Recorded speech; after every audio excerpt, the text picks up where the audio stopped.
আস্তাগফিরুল্লাহ রাব্বি মিন কুল্লি জামবি ওয়া আতুবু ইলাইহি লা হাওলা ওয়ালা কুওয়াতা ইল্লা বিল্লাহিল আলিয়্যিল আযীম।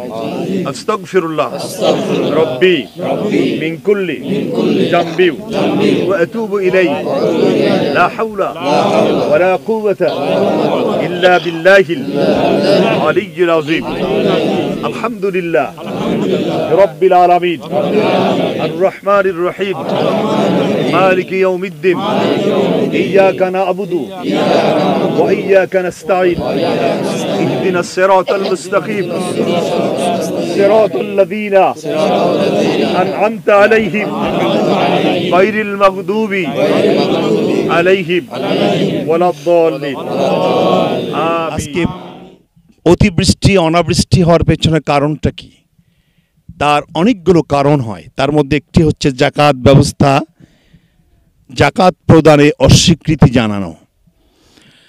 আজ আমার বাংলাদেশে যদিও জাকাত কিছুটা আদায় করা হয়, তাও সেটা শরীয়ত ভিত্তিক নয়। নিজের ইচ্ছে মতো জাকাত আদায় করা হয়, হিসেব করে জাকাত দেওয়া হয় না।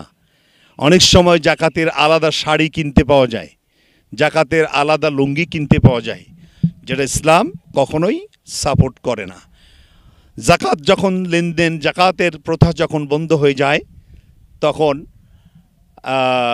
গজব, অতিবৃষ্টি অনাবৃষ্টি হতে পারে। যখন মানুষ জুলুম বাড়িয়ে দেয়, সরকার কর্তৃক মানুষের প্রতি জুলুম, নেতাদের কর্তৃক কর্মীদের প্রতি জুলুম, ধনীদের কর্তৃক গরিবদের প্রতি জুলুম, মালিক কর্তৃক শ্রমিকের প্রতি জুলুম, এ ধরনের জুলুম আজ বাংলাদেশে আছে নাকি? জি আছে। এই জুলুমের কারণে এ ধরনের গজব আসতে পারে। এরপরে যখন মাদক বেড়ে যায়, তখন গজব আসে। আজকে হাই স্কুলের স্টুডেন্ট পর্যন্ত মাদকের সাথে জড়িয়ে পড়েছে। আজ মেয়েরা মাদক নেশার সাথে জড়িত, এ কারণেও গজব আসতে পারে।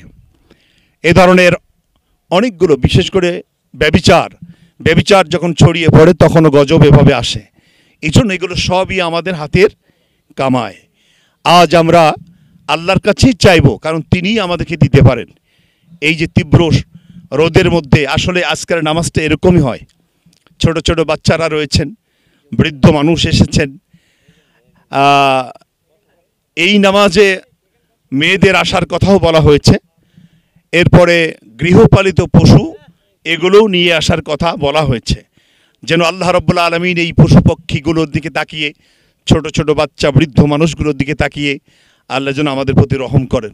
আমরা আল্লাহর কাছে সেটাই চাইব। বৃষ্টি প্রাপ্তির জন্য সবথেকে বড় শর্ত হলো, বৃষ্টির জন্য সবথেকে বড় শর্ত হলো তওবা এবং ইস্তিগফার। জীবনে যত অপরাধ করেছি, সে অপরাধের জগৎ থেকে আমাদেরকে বেরিয়ে আসতে হবে। কায়মনে বাক্যে একেবারেই হৃদয়ের গভীর থেকে আমাদেরকে সিদ্ধান্ত নিতে হবে, অপরাধ যা করেছি সে অপরাধ থেকে আমরা ফিরে আসতে চাই। আমাদের জীবনে আর কখনো সে অপরাধের সাথে জড়িয়ে পড়ব না বা অপরাধ করব না। এই ধরনের একটি চিন্তা, এই ধরনের একটি পরিকল্পনা আমরা যখনই তৈরি করব, আল্লাহর পক্ষ থেকে তার রহমত, তার দয়া আমরা প্রাপ্তি হতে পারি, সে সম্ভাবনা রয়েছে। আসসালামু আলাইকুম ওয়া রাহমাতুল্লাহি ওয়া বারাকাতুহু। ইন্নাল হামদুলিল্লাহ আল্লাযী জাআলা লাকুমুল আরদা ফিরাশাও ওয়াস সামাআ বিনাআও ওয়া আনজালা মিনাস সামাই মাআন ফাআখরাজা বিহি মিনাস সামারাতি রিজকান লাকুম ফালা তাজআলু লিল্লাহি আনদাদা ওয়া আনতুম তা'লামুন। والصلاة والسلام على رسوله الكريم الذي بعث معلما لهداية الناس كافة লিইখরিজাহুম মিনাজ যুলুমাতি ইলান নূর। সম্মানিত মুসল্লিন কিরাম, আমরা অত্যন্ত আশা নিয়ে কাকুতি মিনতি ভরা কণ্ঠে আমাদের রবের কাছে আমরা আজ প্রার্থনা করব। এটা হচ্ছে সালাতুল ইস্তিসকা, পানির জন্য সালাত। পানি দেওয়ার মালিক কে? আল্লাহ আকাশকে করেছেন ছাদ, জমিনকে করেছেন বিছানা। আকাশ থেকে পানি দিয়ে মানুষের জন্য রিজিকের ব্যবস্থা করেন। সূরা মুলকের 30 নম্বর আয়াতে আল্লাহ বলছেন, আমি যদি পানির লেয়ারকে নিচে নামাই দিই, সেই পানির লেয়ার উপরে উঠাতে পারে এমন শক্তি পৃথিবীতে আছে কারোর? আজ দেশের সরকার প্রধান বলেন, বহির্বিশ্বের বড় বড় দায়িত্বশীল বলেন, যারাই বলেন, আজকে পানির লেয়ারকে উপরে উঠাতে কারোর পক্ষেই সম্ভব নয়। অসংখ্য টিউবওয়েলগুলো পানি ফেল করছে। আমরা হয়তো টাকার গরমে সাবমার্সিবল বসাচ্ছি, কিন্তু আজ থেকে 10 বছর পরে এ সাবমার্সিবল যে আবার পানি দিতে ফেল করবে না তার গ্যারান্টি কি দেওয়া যাবে? তার মানে হলো এই যে আসলে আল্লাহ রাব্বুল আলামিন তিনি আমাদেরকে বিপদ থেকে বাঁচাতে পারেন। এই বিপদ আসলে আমাদের হাতের কামাই। পৃথিবীতে যুগে যুগে যখন এ ধরনের বিপদ এসেছে, তদানীন্তন সময়ের মানুষের নিজেদের হাতের কাজের কর্মের কারণেই এটা হয়েছে। হযরত লূত আলাইহিস সালাতু ওয়াস সালামের জামানায় মানুষ সমকামিতা করত, স্ত্রীর পরিবর্তে পুরুষের কাছে যেত জৈবিক চাহিদা পূরণের জন্য। আল্লাহ রাব্বুল আলামিন সেই এলাকাটাকে উল্টে দিলেন।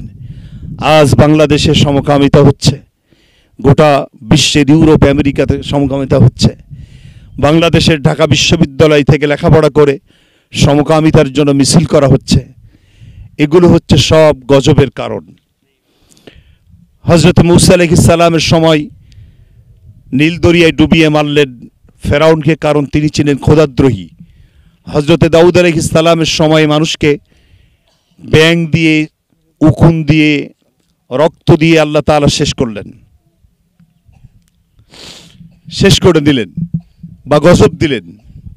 আল্লাহ রাব্বুল আলামিন হযরত নূহ আলাইহিস সালামের সময় প্লাবন দিয়ে দেশটাকে শেষ করলেন, কারণ মানুষ ছিল খোদাদ্রোহী, ইসলামদ্রোহী। আজকে অতিবৃষ্টি অনাবৃষ্টি হওয়ার পেছনে কারণটা কি? তার অনেকগুলো কারণ হয়। তার মধ্যে একটি হচ্ছে যাকাত ব্যবস্থা, যাকাত প্রদানে অস্বীকৃতি জানানো। আজ আমার বাংলাদেশে যদিও যাকাত কিছুটা আদায় করা হয়, তাও সেটা শরীয়ত ভিত্তিক নয়, নিজের ইচ্ছে মতো যাকাত আদায় করা হয়, হিসেব করে যাকাত দেওয়া হয় না। অনেক সময় যাকাতের আলাদা শাড়ি কিনতে পাওয়া যায়, যাকাতের আলাদা লুঙ্গি কিনতে পাওয়া যায়, যেটা ইসলাম কখনোই সাপোর্ট করে না। যাকাত যখন লেনদেন, যাকাতের প্রথা যখন বন্ধ হয়ে যায়, তখন গজব, অতিবৃষ্টি অনাবৃষ্টি হতে পারে। যখন মানুষ জুলুম বাড়িয়ে দেয়, সরকার কর্তৃক মানুষের প্রতি জুলুম, নেতাদের কর্তৃক কর্মীদের প্রতি জুলুম, ধনীদের কর্তৃক গরিবদের প্রতি জুলুম, মালিক কর্তৃক শ্রমিকের প্রতি জুলুম, এ ধরনের জুলুম আজ বাংলাদেশে আছে নাকি? জি আছে।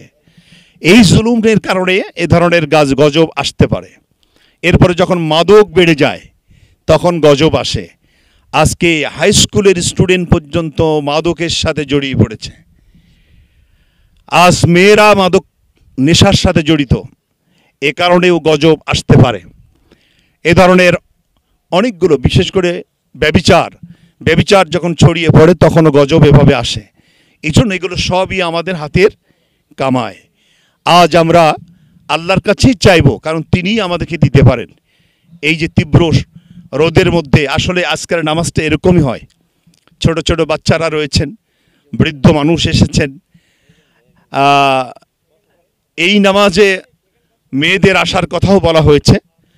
এরপরে গৃহপালিত পশু এগুলোও নিয়ে আসার কথা বলা হয়েছে, যেন আল্লাহ রাব্বুল আলামিন এই পশু পক্ষীগুলোর দিকে তাকিয়ে, ছোট ছোট বাচ্চা বৃদ্ধ মানুষগুলোর দিকে তাকিয়ে আল্লাহ যেন আমাদের প্রতি রহম করেন। আমরা আল্লাহর কাছে সেটাই চাইব। বৃষ্টি প্রাপ্তির জন্য সবথেকে বড় শর্ত হলো, বৃষ্টির জন্য সবথেকে বড় শর্ত হলো তওবা এবং ইস্তিগফার। জীবনে যত অপরাধ করেছি সে অপরাধের জগৎ থেকে আমাদেরকে বেরিয়ে আসতে হবে। কায়মনে বাক্যে একেবারেই হৃদয়ের গভীর থেকে আমাদেরকে সিদ্ধান্ত নিতে হবে, অপরাধ যা করেছি সে অপরাধ থেকে আমরা ফিরে আসতে চায়, আমাদের জীবনে আর কখনো সে অপরাধের সাথে জড়িয়ে পড়ব না বা অপরাধ করব না, এই ধরনের একটি চিন্তা, এই ধরনের একটি পরিকল্পনা আমরা যখনই তৈরি করব, আল্লাহর পক্ষ থেকে তার রহমত, তার দয়া আমরা প্রাপ্তি হতে পারি, সে সম্ভাবনা রয়েছে। এই জন্য আমরা নামাজের পরে দোয়া করব। আপনারা নামাজ সম্পর্কে জানেন, 2 রাকাত নামাজ আদায় হবে, তারপর একটি খুতবা হবে, তারপরে দোয়া হবে। আমরা 2 রাকাত নামাজ আদায় করব, সাধারণ নামাজের মতোই আমরা 2 রাকাত নামাজ আদায় করব। এরপরে আমরা একটি খুতবা দিব, তারপরে আমরা দোয়া করব। দোয়ার ইয়েটা শিখাই দিয়েছে যে হাতটা উল্টায়ে উঁচু করে যেন বগল পর্যন্ত দেখা যায়, এই ধরনের এইভাবে আমরা দোয়া করব ইনশাআল্লাহ। তো আমরা আসলে রৌদ্রের মধ্যে বসায় রেখেছি, আর নামাজটা আসলে রোদের মধ্যেই।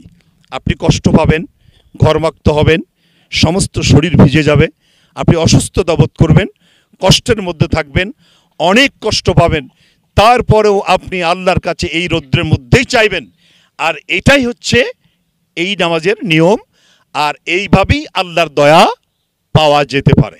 এই জন্য আপনি যদি ছায়ায় আরামে এই নামাজ আদায় করেন, তাহলে নামাজের হক আদায় হবে না। সেজন্য আমরা রৌদ্রে খোলা মাঠে এসেছি, আমরা এখন নামাজের জন্য প্রস্তুতি নিচ্ছি।